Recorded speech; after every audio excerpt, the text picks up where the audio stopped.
Suspense.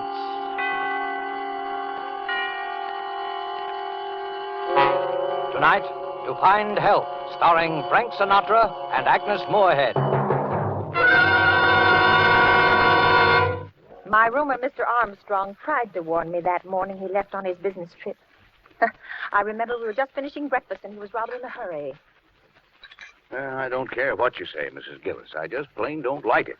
You're alone here in the house all day. There are no close neighbors. And after all, you know nothing about the man. Good gracious, Mr. Armstrong, you'd think I was a pretty young thing of 20 to hear you tell it. And another thing. Seems very strange to me that a young man should be job hunting from door to door in this day and age.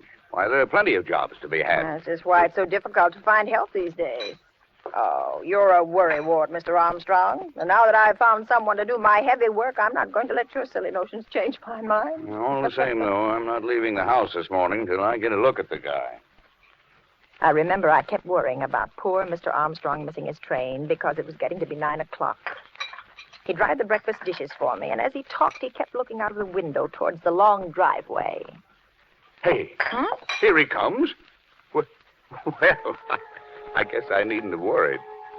Mr. Armstrong was smiling, for he'd seen my young man who was coming up the driveway. And I smiled, too. Even I had forgotten what a meek, harmless-looking lad he was. Why, he could hardly be called a man at all, I thought. So that's the critter who's been causing me all this mental anguish. Oh, there, you see, you and your silly ideas. Well, the little guy's not strong enough to keep a regular job, I suppose.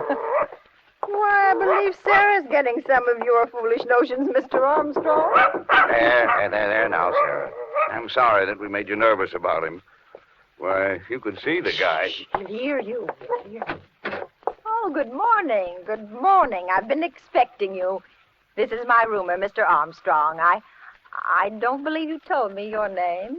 I'm Howard Wilton, ma'am. Hello, Howard. I'm glad you come. I know you'll be a great help to Mrs. Gillis.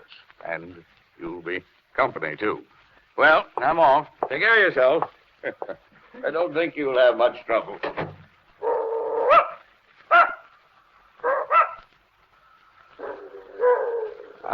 I don't believe your dog likes me, Mrs. Gillis. Yes, of course she does, but she's just getting a little old and peevy. Oh, Come along now, Howard, and I'll show you where to hang your coat. yes. Oh, yes. I always hang my coat up. He followed me into the closet storeroom at the back of the house. Then I handed him a clothes hanger and a rough, heavy apron, which I kept for cleaning help. Is this apron clean, Mrs. Gillis? Why, of course it's clean. No one's worn it since it was laundered last. But there are spots on it. See? Spots? Oh, here, let me look at it. Oh, but that's paint. No dirt and dried paint. If you don't mind, I'd rather not wear it. Well, what do you wear then? You didn't bring out the clothes, did you? I'm a neat worker, Mrs. Gillis. You needn't worry about my clothes. No. I turned, and the light hitting his face from the small window made him look so different. I was startled for a moment, and then I thought, why, you're a silly old woman, Mrs. Gillis. And then I smiled. Are you laughing at me, Mrs. Gillis? Oh, why, no. I was laughing at myself. Come along. Let's get started now.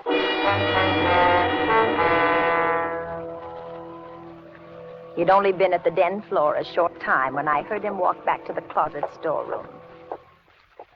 Can I help you, son? I'm going after my coat, Mrs. Gillis. I don't like it being out there in the storeroom. It's a breeding place for moths, you know. Oh, now, son, it takes longer than that for moths to do any damage. Perhaps you won't think it's quite so amusing when I tell you that it's my best and only coat. Oh, I didn't mean to hurt your feelings, Howard. Where would you like to put it? In the kitchen, perhaps? No, the cooking fumes wouldn't be good for it. I'll take it right in the den with me. That is, if you don't mind. Oh, go right ahead, Howard. If you don't mind. Suddenly, I was thankful that there was a phone. He was such a peculiar boy. I wasn't really alarmed. Not then, I wasn't. Still, it was good to know the phone was there. And that old Sarah was still in the breakfast room asleep.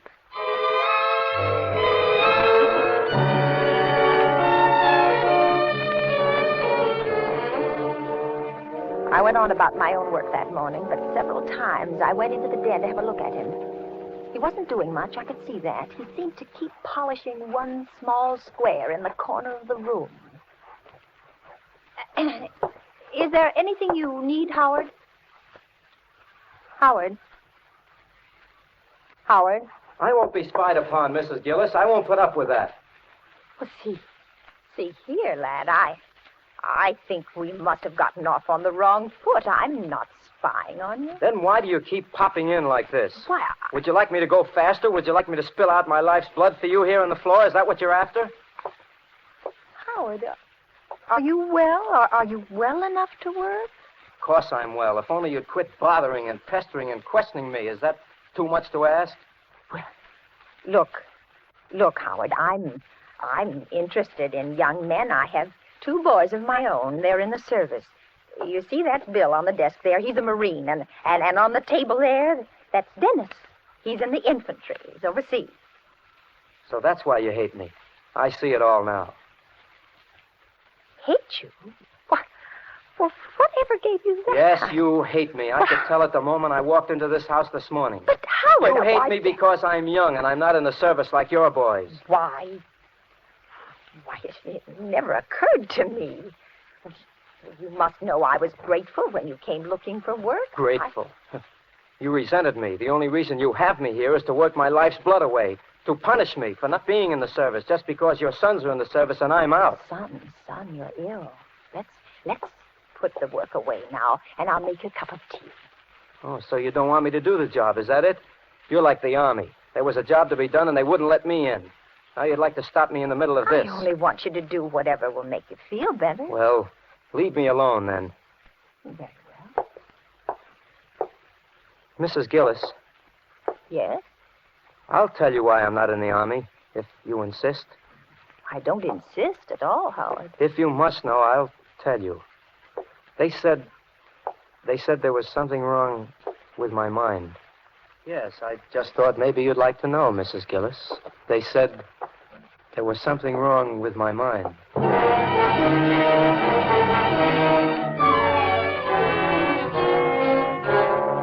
The first thing that I thought of when I reached the hallway was the phone, but it was in the den with Howard.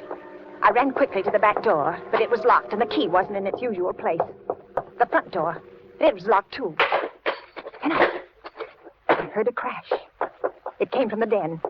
I rushed in to find Howard peacefully polishing away at the same spot. He hadn't moved an inch. He didn't look up at me. Then I saw the phone, which had fallen to the floor beside him. But it hadn't just fallen. The wires had been torn out of the wall. The phone, Mrs. Gillis, it fell. But the wires... I suppose you think I ruined your phone. The wires? That happened when it fell to the floor. It couldn't have. That happened when it fell to the floor. But it couldn't have. I don't suppose you'll be able to use it anymore, Mrs. Gillis. Not for a while, anyway. No, I don't suppose I will. Sarah! Here, Sarah! Here, Sarah! Mrs. Gillis, Yes? you looking for your dog? Yes, I haven't seen her all morning. She was in the breakfast room. Well, she's not there any longer. Yes, I know. Where is she, Howard? Where is she? Yes, where is she? She's gone. Gone? If you've harmed her... She didn't like me, you know. See here, I've put up with enough, you know. You tell me where my dog is. What, Mrs. Gillis? You'll do what, Mrs. Gillis? Sarah, What will you do? Sarah! She's gone, Mrs. Gillis. I told you that. You've harmed my dog. Have I? You killed her. Oh, poor old Sarah who never heard a thing. She would have hurt me. You're bad, Howard. You're wicked. You're wicked. You're a coward. I'm not You're a coward, coward. Mrs. Gillis. Yes, you are. Cowards are afraid to kill. Only a coward would kill a poor old dog. Well, if I were a coward, I'd be afraid of you, and I'm not afraid of you. Now, you let me out of here. Let me out. I have strong hands, Mrs. Gillis. My fingers are like steel. I've never harmed you. No, and Sarah didn't either, but she would have if I hadn't harmed her Let first. me out of here. You're getting Let very me out. noisy, Mrs. Gillis. Perhaps if I locked you in this closet, you'd calm down a bit. Howard! Howard!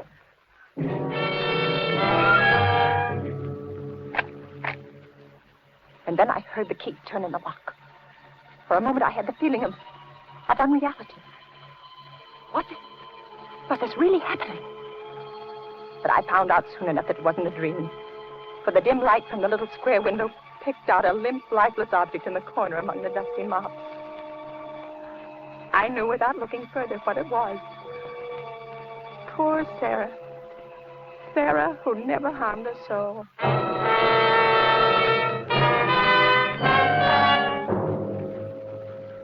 I don't know how long he kept me there. I could hear him moving about the house, but he finally came back. He spoke to me through the door. Have you calmed down, Mrs. Gillis? Yes, Howard. Yes. Let me out. Why? Well, because it's warm in here. Because I want to get out. You were looking for your dog, weren't you? Well, never mind about that, Howard. Just let me out. You know, Mrs. Gillis, if I kept you in there, you wouldn't be able to spy on me ever again. I won't spy on you, Howard. Please let me out. Do you know what I've been doing, Mrs. Gillis? No. I've been doing your den floors, just like you asked me to. And that's fine, Howard. It was fine being able to work peacefully, knowing that you were someplace where you couldn't bother me. I won't bother you, Howard. It was very peaceful. Nobody to bother me. Let me out, Howard. Will you promise to do as I tell you? Yes, I promise. Anything? Anything. Very well, then.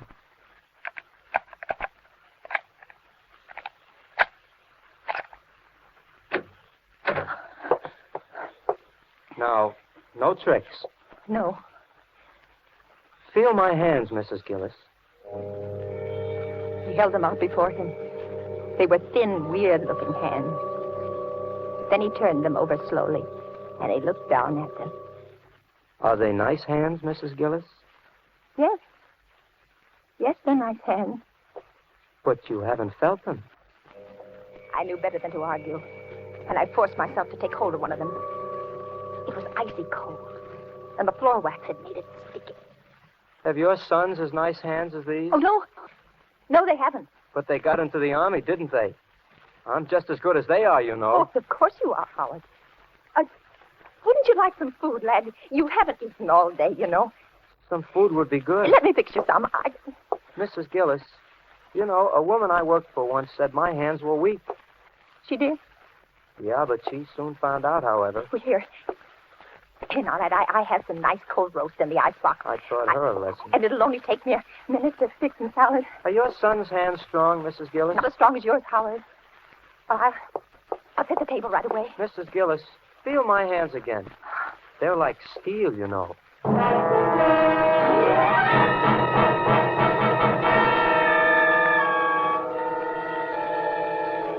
I finally managed to get some lunch on the table, and Howard sat beside me. He didn't say much, and he ate very little. I tried to appear casual, to engage him in a conversation, just anything. Do you work often, Howard? Not often. Well, do you have trouble finding jobs? Well, people are anxious to find help these days, weren't you? Yes, to find help. Mrs. Gillis, they're looking for me. Who, Howard? Well, I don't know exactly. The people I worked for last, I guess. Well, was that here, in this town? Oh, no. It was in another town. Everyone was looking for me, so I went away. It was horrible to be spied upon, Mrs. Gillis.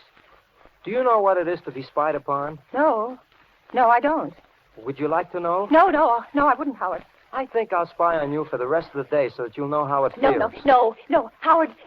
Whatever it is you want, just take it and go away. There's nothing I want, Mrs. Gillis. I only want to stay here with you. I can't stand it, Howard. I can't. I am an old woman. Now, please go away and leave me alone. I'm not going away, Mrs. Gillis. There's still a job to be done. I'll go away after I've done everything that's to be done. Howard, I have some money here in my pocket. I got it upstairs for you. It's a great deal, and I'll give it to you. I don't want your money, Mrs. Well, Gillis. then go away.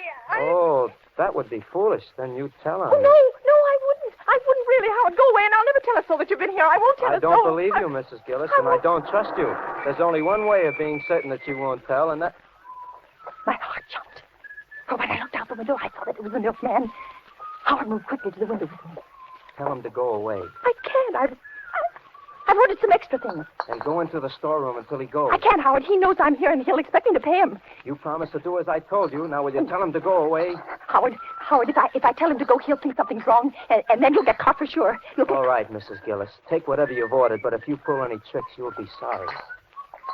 He opened the cabinet drawer, and I saw him take a knife out. Without another word, he stepped back between the stove and the wall, but he was still within easy reach of me. Oh, my hands were shaking. The milkman knocked as usual at the window over the sink. Just a moment. Well, good afternoon, Miss Gillis.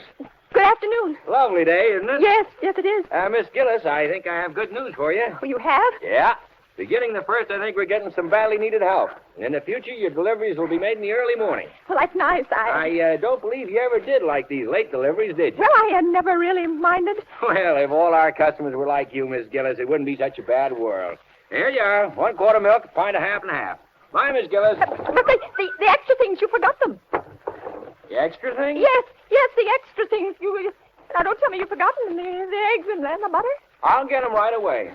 Mrs. Gillis, I'm going to give you one more chance. When he comes back, you're going to get rid of him. Do you hear?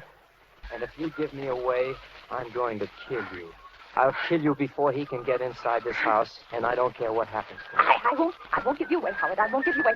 I'll only pay him. I have to do that. Shut up and remember. Well, here you are, Miss Gillis. Thank you. Anything else? No, that's all. Miss Gillis, I'm sorry, I can't stop to talk to them. Howard stood for a moment behind the stove. His eyes were blazing. Then he spoke without moving. You're very clever, aren't you, Mrs. Gillis? What do you mean? You thought you were going to put something over on me, didn't you? I sent him away, didn't I? The extra things you ordered. There weren't Yes, any. there were. You saw him. You heard him. He didn't know what you were talking about. The milkman had returned. Oh, he stood outside the window. Howard looked at me, and I saw his knuckles go quiet as he clutched his knife. This is your last chance. Get rid of him. Yes, I will. Howard, I will. Sorry to bother you again, Miss Gillis, but you forgot the points on the butter. Oh, yes. Yes, the ration point.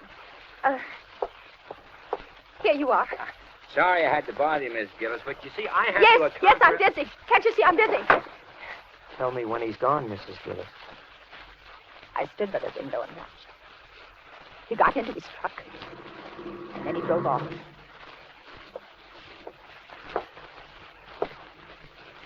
So that was your scheme, was it? So you wanted to give me away.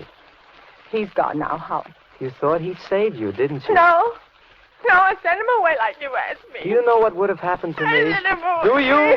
They would have taken me away. Howard, leave me alone. I'm going to punish you. No, Howard, I've been punished. No, you haven't. Standing very close now, and I knew he still held a knife. And suddenly, everything was black, and I slipped to the floor.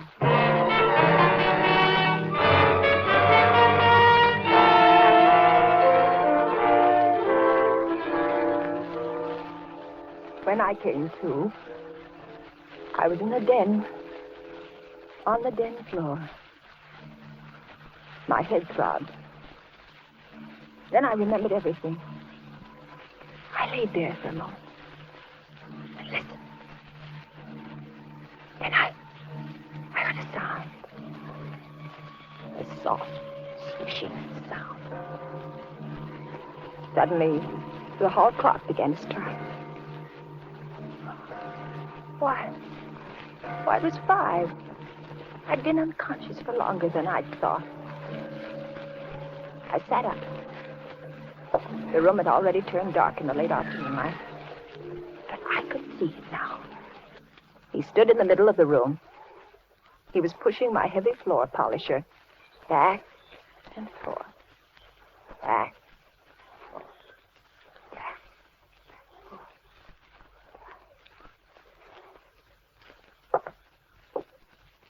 What time is it, Mrs. Gillis? About 5. Well, I guess I'll call it a day now. I've done a nice job, haven't I? Yes, Howard. Very nice. I think I'll be going now. I got to my feet. He paid no attention. He picked up his coat, which he'd placed over a chair when he'd taken it from the storeroom. Then he looked at the floor again. Doesn't it shine nicely, Mrs. Gillis? Yes. Yes, it does. Was it worth $5 to you?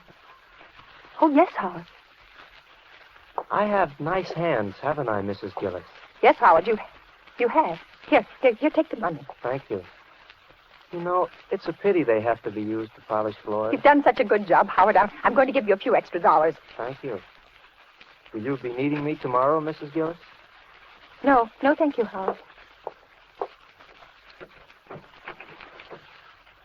The door's locked, Mrs. Gillis. Yes, Howard. Do you have the key? Yes, I do. I just remembered. A lot of things. Mrs. Gillis, there's someone at the door. Yes, Howard. Will you open it? Oh, should I? Yes, Howard, you have the key. I have? This it, Mrs. Gillis? Yes. Yes, it is. Open the door. Open the door, Howard. Open it. All right, Mrs. Gillis.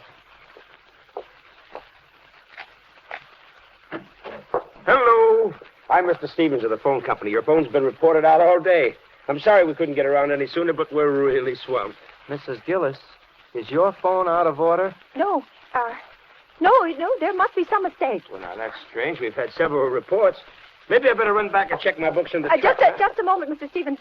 Could you do me a favor? Well, certainly. This boy... Mrs. Gillis. This boy, he's worked here all day. He's done a good job, but I don't think he's well. I'm all right, Mrs. Gillis. Oh, but you're tired, aren't you? Aren't you tired, Howard? Doesn't your head ache? Yes, I am tired. And my head does ache. Well, maybe Mr. Stevens will be kind enough to drive you to the car line. Sure, I'll be glad to, Mrs. Gillis, but I can't wait long. Well, right away, and I'll go along, too. I have some marketing to do. And, Mr. Stevens, as long as you're here, would you mind checking the phone just to make sure? Of course. I'll show you where it is. Can I show him, Mrs. Gillis? No, Howard, you wait here. We'll be right back. I moved quickly towards the den. Mr. Stevens followed me. Once inside, I closed the door behind us. He spotted the wrist wires at once. Say, this Boy, that man is dangerous. Drive us to the police station as fast as you can. Where is... Howard! Howard! We've got to find him. We can't let him get away. We'll take the truck. Come on.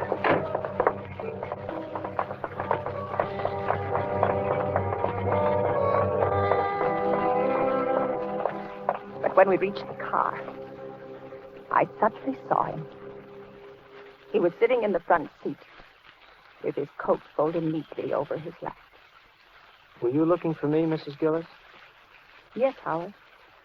Yes, I was. Are you ready to go? Yes, I'm ready.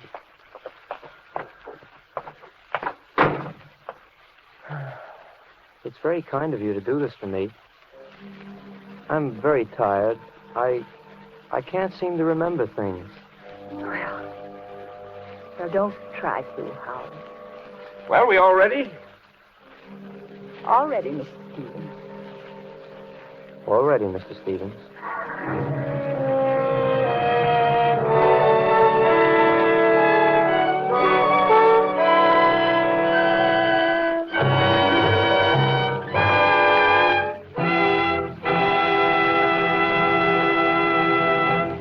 And so closes To Find Help, starring Frank Sinatra and Agnes Moorehead. Tonight's study in Suspense. Suspense is produced, edited, and directed by William Spear.